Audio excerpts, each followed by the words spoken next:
Essa parte eu vou acabar passando um pouco mais rapidamente, porque ela é um pouco confusa, as definições de distúrbio e os tipos de evento que vão ser comentados um pouco para frente, eles são meio redundantes, mas é interessante ter uma ideia, pelo menos geral, dos efeitos que podem ocorrer em ilhas e o que pode ocorrer com essas ilhas por causa desses efeitos.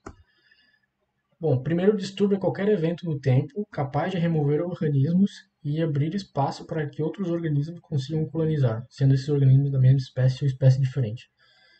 Aqui um exemplo de ordem espontânea. Por exemplo, se eu tenho uma região florestal no meio de uma ilha, cai um raio, botou fogo em tudo, botou um fogo em, sei lá, 3 hectares, eu consigo ter uma ordem espontânea, a partir, como comentado lá no começo sobre sistema complexo, que vai reestruturar essa região que sofreu algum distúrbio. Aqui é importante também ter ideia que a escala geográfica do distúrbio, digo, a escala geográfica ela afeta significativamente no efeito do distúrbio. Vai ficar um pouco mais claro com os exemplos que eu vou dar agora com os tipos de distúrbios. Bom, os distúrbios são separados em 5 tipos de eventos. O primeiro deles é o evento do tipo 1, que eles alteram a magnitude de energia presente na ilha antes que essa energia possa ser utilizada pelo ecossistema. Eles são geralmente distúrbios que ocorrem bem rapidamente e durante um período de tempo muito curto. Um exemplo aqui é a oscilação austral do El Niño, que em algumas regiões ele ocasiona em secas, erosões do solo, destruição total do solo. Em algumas outras regiões esse efeito do El Niño ele ocasiona em chuvas muito pesadas, que em cidades ocasiona em enchentes e alagamentos. A ideia aqui é que ele é um efeito que ocorre muito rapidamente, não tanto no caso da erosão, muito mais no caso das chuvas pesadas, que ele pode ocorrer dentro de uma ilha e é um efeito tão rápido, chuva tão rápida, por um tempo prolongado de alguns dias ou horas, que destrói algumas regiões dessas ilhas e não fornece nenhum tempo para que a ilha se adapte a essas regiões. Então tem uma perca de uma porção biogeográfica ali da ilha. O evento do tipo 2 são eventos que agem diretamente no ciclo biogeoquímico da ilha. Aqui nesse caso, um terremoto ocasionando um deslizamento. Biogeoquímico justamente porque você vai destruir a porção de solo que está sustentando todo o início do ciclo biogeoquímico. Eventos do tipo 3 são eventos que removem parte da estrutura do ecossistema sem alterar a base de energia, permitindo assim uma rápida recuperação. Furacões. Aqui a gente tem que pensar na ilha como um todo, como um sistema fechado, para entender um pouco melhor esse distúrbio 3. Aqui eu tenho minha ilha, vamos supor que o meu furacão ele passe aqui na costa dessa ilha e destrua esse pedaço inteiro. A ilha como um todo ela só perdeu um pedaço da, da sua composição. Então é um evento que ele permite que a ilha se reestruture ao longo do tempo. Parece um pouco redundante. Redundante não, parece um pouco sem sentido, porque é um evento de tipo 1, que é uma chuva pesada, ele não permite que a energia possa ser reutilizada, mas um furacão permite. Mas é justamente pelo tipo de escala geográfica que eu estou pensando no efeito. O evento do tipo 3 tem uma escala geográfica muito maior, então eu acabo considerando ele como um todo. O evento do tipo 4, ele altera a taxa normal de troca de materiais entre o sistema ilha-oceano ou ilha-atmosfera. Um exemplo aqui é a mudança de pressão atmosférica afetando ventos alísios.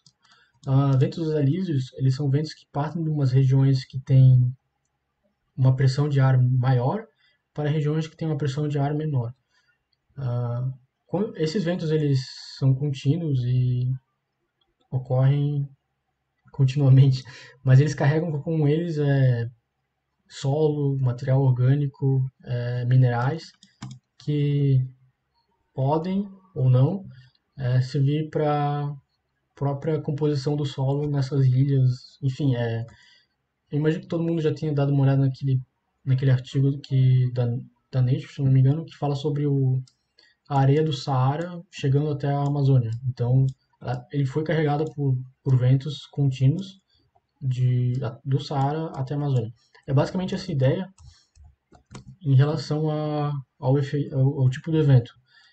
Se eu mudo a pressão desse sistema, se eu, por exemplo, nessa área que tem uma pressão mais alta, essa pressão em algum momento se torna um pouco menor, eu vou ter menos matéria orgânica, menos material geológico saindo dessa área para chegar na área de pressão menor. Então eu acabo tendo uma alteração na taxa de troca de materiais. Uh, Evento do tipo 5 é um evento que tem potencial para destruir todo o ecossistema daquela ilha. Dois exemplos bem clássicos, três na verdade. Vulcões, terremotos e tsunamis. Krakatoa, o exemplo que eu comentei lá no começo, esterilizou a ilha onde ele fazia parte. Então você teve destruição total do que tinha ali de vida. E até por isso que virou um laboratório para biólogos estudar dispersão e regeneração. Tsunami, esse aqui é o tsunami do Japão, é o de 2010, ou um terremoto em uma grande escala. Bom, falar um pouco agora sobre a importância global das ilhas. Por que as ilhas então elas são importantes para a biologia de forma geral? O primeiro motivo é que elas apresentam muitas espécies endêmicas. Esse trabalho aqui do Kier, 2009, ele... Opa, deixa eu só ajeitar aqui rapidão. Ok. Ele... Qual foi a ideia deles?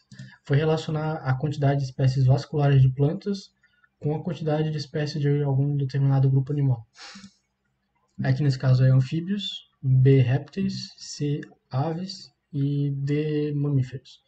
Todos esses pontos aqui alguns pontos são dentro de ilhas e alguns pontos são fora das ilhas. O que é importante notar aqui é que a maior quantidade de endemismo ele ocorre em ilhas, são todos os pontos vermelhos aqui. Então eu vou ter mais espécies de plantas vasculares e de aves em ilhas, de plantas vasculares e mamíferos em ilhas, de répteis plantas vasculares em ilhas, de anfíbios em plantas vasculares em ilhas. Isso em comparação com as áreas de continente. Muitas das espécies em ilhas são ameaçadas. Elas contribuem, então, desproporcionalmente para o declínio de espécies global. Ou seja, eu tenho, de todas as... Se eu não me engano, desse estudo de 2017 do SPATS, eles acabaram analisando ao todo 2.300 espécies e, basicamente, 50% de todas elas estavam ameaçadas e elas estavam em ilhas. E como elas são espécies endêmicas também, se elas estão ameaçadas na ilha, quer dizer que elas estão ameaçadas globalmente. E por isso que elas acabam contribuindo de uma forma desproporcional para o declínio das espécies globais. Como assim? Existem algumas espécies que ocorrem no Brasil, que também ocorrem no Chile, no Paraguai, na Argentina e por aí vai. Se ela está ameaçada no Brasil, ela não consequentemente está ameaçada de forma global, porque ela pode estar super bem estruturada no Chile ou no Paraguai e por aí vai. Agora, se ela é endêmica de uma ilha e ela está ameaçada na ilha, significa que ela está ameaçada no globo. É por isso que eles não contribuem de forma proporcional para o declínio de espécies. Aqui mais um exemplo. Essa aqui é uma série temporal de extinções de algumas espécies. Aqui moluscos, aves, mamíferos em ilhas e continente desde 1600. Pode ver que nos primeiros tempos dessa série temporal a gente tinha basicamente só extinção em ilhas e depois que a extinção começou a ocorrer em continente, justamente porque nessa parte aqui 1870, um pouquinho diante, a Revolução Industrial, que permitiu que as cidades se expandissem, com isso a contínua extinção de espécies que estavam em áreas continentais.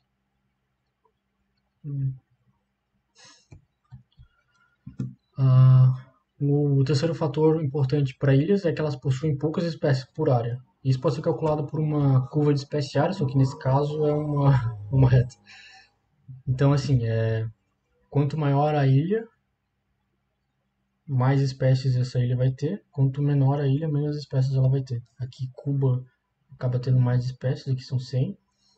Depois Espanhola, Jamaica, Porto Rico e assim em diante. Essas espécies aqui são espécies de herpetofauna. Isso é uma quantidade muito, muito pequena de espécies de herpetofauna. Cuba é uma ilha relativamente grande, então a gente pode comparar ela, por exemplo, com Santa Catarina. Santa Catarina possui quase 300 espécies de herpetofauna, que é basicamente quase 3 vezes o total de espécies que Cuba apresenta. Então é uma quantidade muito pouca de espécies por grupo, por área. Então, quando a gente une esses três fatores, muito endemismo, muito grau de ameaça nessas espécies e poucas espécies por área, a gente acaba considerando que as ilhas são, de forma geral, não todas, mas boa parte delas, hotspots de biodiversidade. E, de fato, 25% de todos 25% de todos os hotspots mundiais eles são ilhas. Aqui a gente tem as ilhas caribenhas, Madagascar e algumas ilhas oceânicas, e algumas ilhas da Índia, a Melanésia, Japão, Nova Caledônia, Nova Zelândia, Filipinas, o Alasca e Sundalândia e Polinésia e Micronésia. Esse aqui é os hotspots atualizados do Mittermeier do Myers, é de 2011. Geralmente as pessoas acabam utilizando a referência de 2000, se eu não me engano, que é a clássica, mas já foi atualizado, então eu recomendo que vocês comecem a utilizar essa referência. Agora que eu lembrei, eu vou deixar ao fim dos slides, eu vou botar uma lista de todas as referências que eu utilizei aqui para vocês. Bom, agora um pouco sobre os efeitos ecológicos e evolutivos que ocorrem em ilhas. O primeiro deles é desarmonia. O que é isso? As ilhas elas tendem a possuir um balanço diferente de espécies comparado a porções equivalentes no continente. Ou seja, se eu tenho uma área que tem um clima similar, um solo similar e está numa mesma altitude, numa ilha e num continente, as espécies que estão na ilha e no continente vão ser diferentes. Esse efeito ele foi bem estudado pelo Hooker, que ele acabou estudando ilhas e espécies em continentes. Então aqui eu tenho uma ilha X, aqui eu tenho um continente e aqui eu tenho uma ilha. Eles estão na mesma altitude, mas as espécies da ilha vão ser bem diferentes das espécies do continente por alguns fatores. O primeiro deles é sobre o filtro climático que ocorre em ilhas. Ilhas elas tendem a ter um clima polar e, consequentemente, uma biota polar. Isso ocorre justamente por causa do grande efeito das massas de ar e do oceano em cima das ilhas. Então elas acabam tendo uma amplitude térmica menor e uma temperatura mais fria do que uma área continental. E isso acaba gerando um efeito sobre as espécies que podem ocorrer ali. E o outro filtro importante é um filtro de dispersão, ou seja, apenas espécies dispersoras elas vão ocorrer nas ilhas. Eu não vou ter espécies que ocorrem em ilhas que não são espécies dispersoras. Tem umas situações um pouco específicas em relação a isso, mas de forma geral é assim, que as espécies que ocorrem em ilhas são aquelas que são dispersoras, ou que têm algum potencial de dispersão. Embora a gente tenha uma evidência concreta em relação à dispersão das espécies, justamente por causa de Krakatoa, eu não posso inferir que todas as espécies que estão em ilha estão ali porque são dispersoras, que nem eu fiz anteriormente. Eu posso estar olhando para as espécies na ilha, mas o que tem ocorrido ali não foi dispersão e sim vicariância. Por exemplo, eu tenho aqui uma ilha, quer dizer, um continente, e essa porção aqui é anexa do continente. Mas vamos supor que nessa porção anexa aqui ao continente, eu tinha uma barreira, vamos supor um tipo de floresta ou um deserto, que separava o continente da ilha. Em algum momento geológico, vamos supor que essa ilha se separe, as espécies que estão aqui, elas não são necessariamente dispersoras, elas só não conseguiam ir para o outro lado por causa do deserto, e nem as espécies que estavam aqui conseguiam atravessar por causa do deserto. Deixa eu só apagar essas coisas. Então eu posso estar olhando para vicariância e chamando de dispersão. Então esse é um problema. Mudança no nível do mar é o mesmo exemplo que eu citei anteriormente, só que ali a gente consideraria que o que estava separando essas duas regiões era o efeito do mar, e não um deserto, por exemplo. E o outro efeito mais caótico e aleatório é a dispersão lotérica, ou sweepstake dispersal, ou dispersão por loteria, que é um exemplo mais engraçadinho, digamos assim. Vamos supor que uma espécie de iguana, ela suba num pedaço de toco e esse toco ele vai andar centenas de quilômetros até uma ilha. Se esse indivíduo sobreviveu, ele acaba chegando numa ilha, ele pode sobreviver naquela ilha e por aí vai.